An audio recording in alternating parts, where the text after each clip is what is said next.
Assalamualaikum warahmatullahi wabarakatuh. Selamat berjumpa murid-murid yang saya cintai, yang saya banggakan.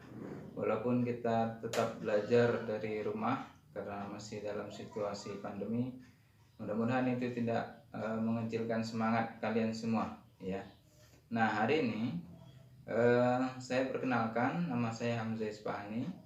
Saya guru ekonomi untuk kelas 11 ya, di kelas kalian. Pertemuan pertama ini kita akan bahas tentang arti pendapatan nasional.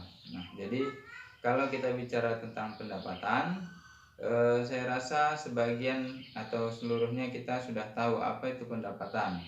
Nah, mungkin kita walaupun kita belum punya pendapatan, tapi kita tahu orang tua kita punya pendapatan atau penghasilan, atau bahasa lainnya gaji. Nah, hari ini yang kita bahas itu masalah pendapatan yang berskala nasional. Nah, di kelas 11 ini nantinya kita akan banyak membahas tentang ekonomi yang cakupannya itu ekonomi makro. Nah, yang pertama yang kita bahas di pertemuan yang pertama ini, di pertemuan yang singkat ini, itu arti dari pendapatan nasional. Nah, pendapatan itu diterima oleh faktor produksi sebagai balas jasa. Nah, negara kita juga banyak faktor produksinya ya. Nah, pendapatan nasional itu menggambarkan tingkat produksi barang atau jasa di suatu negara dalam periode tertentu. Nah, jadi negara kita tentu saja punya produksi barang dan jasa, baik itu yang dikelola langsung oleh negara maupun yang dikelola langsung oleh masyarakat. Nah, sekarang kita mau menyimpulkan dulu apa arti pendapatan nasional. Nah, pendapatan nasional itu diartikan sebagai pendapatan yang diterima oleh masyarakat dalam suatu negara yang diakumulasikan ya dalam waktu tertentu yang biasanya dalam waktu 1 tahun. Jadi misal si A punya pendapatan 1 juta, si B punya pendapatan 2 juta, si C punya pendapatan 3 juta. Maka ketika diakumulasikan pendapatan mereka adalah berapa? Ya, 6 juta. Jadi kalau kita bicara pendapatan nasional dengan contoh yang tadi ya. Nah, itu pendapatan nasional itu berarti di contoh tadi adalah 6 juta ya. Jadi bukan pendapatan nasional dari si A, si B, dan si C masing-masing, tapi semua diakumulasikan dalam waktu 1 tahun ya. Jadi sudah bisa ya diambil kesimpulan, pendapatan nasional adalah tadi pendapatan yang diterima oleh masyarakat di suatu negara dalam waktu 1 tahun. Nah, kemudian apa saja manfaat perhitungan pendapatan nasional nantinya? Nah, manfaat perhitungan pendapatan nasional yang pertama itu untuk mengetahui struktur perekonomian suatu negara. Jadi kita dapat mengetahui keadaan ekonomi di suatu negara ketika kita sudah dapat menghitung jumlah pendapatan nasional. Namun jika kita tidak menghitungnya, maka kita tidak tahu bagaimana keadaan struktur ekonomi suatu negara. Katakan Indonesia memiliki struktur ekonominya yang berbentuk perdagangan, perkebunan. Kenapa? Karena penghasilan masyarakatnya banyak didapat dari sektor-sektor tersebut. Nah, kemudian yang kedua, tujuan atau manfaat pendapatan nasional itu untuk membandingkan kemajuan perekonomian. Kemajuan kapan? Itu kemajuan antar waktu. Katakanlah tahun yang lalu dengan tahun ini, berapakah selisih pendapatan nasional, apakah meningkat atau menurun? Jadi kalau meningkat kita bisa tahu negara kita makin maju atau makin mundur.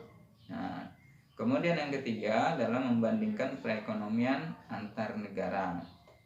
Jadi dengan kita menghitung pendapatan nasional, kita bisa tahu negara kita berada di posisi mana jika dibandingkan dengan negara-negara lain melalui tingkat perhitungan pendapatan nasionalnya.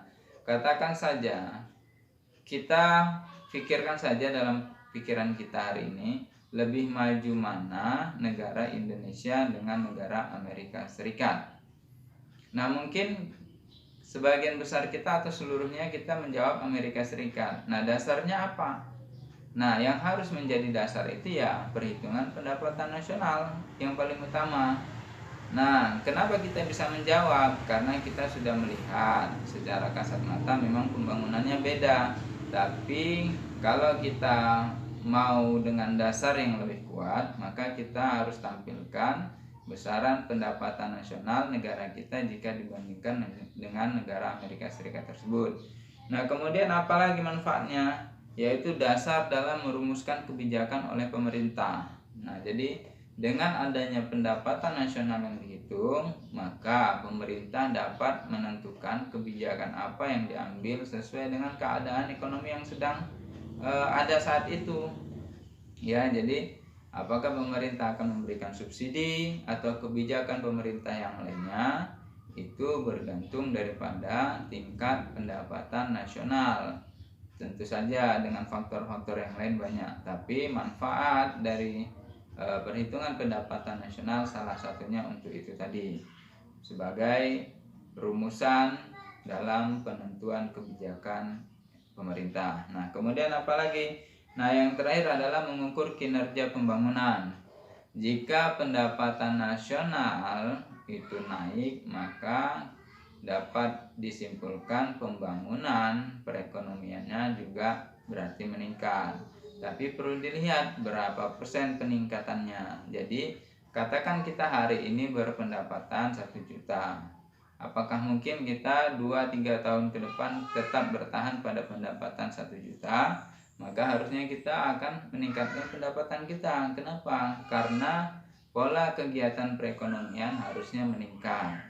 Nah, demikian materi yang singkat ini, mudah-mudahan kalian dapat menyimpulkannya, menambah referensi dari beberapa sumber yang lain. Yang pertama tadi tentang pendapatan, arti pendapatan nasional, dan yang kedua ini tentang manfaat pendapatan nasional. Demikian dari saya. Jika ada pertanyaan langsung di japri saja. Assalamualaikum warahmatullahi wabarakatuh.